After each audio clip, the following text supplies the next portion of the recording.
वाक चातुर्यामधून त्या वाणीमधून त्या राधेचं वर्णन ऐका.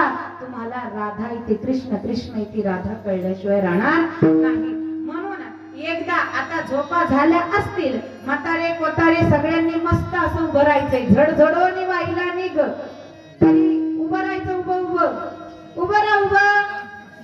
पटापटा पटापटा सगळे ए टू झेड, लहान मोठे म्हातारे कोतारे सगळे. हा, या जन्मात जे खाली बसल त्याला पुढच्या जन्मात देव पाय देणार. या जन्मात जो टाळी वाजवणार नाही त्याला देव पुढच्या जन्मात टोल नाक्यावर टाळी वाजवल्याशिवाय राहणार. हे या तुम्हाला तर नाचायचंय. हे बघा, असे मोकळे मोकळे व्हा. जी बाई नाचणार नाही तिचं कंबर उद्या शेतात गेल्यावर दुखल्याशिवाय राहणार. जे माणसं नाचणार नाही वडाखाली बसल्यावर त्यांच्या कंबर उठू देणार. म्हणून नाचायचं. हा, आणि तुम्ही शूटिंग काढायची बरं काय. हात खाली, हात वर, हात वर. राधे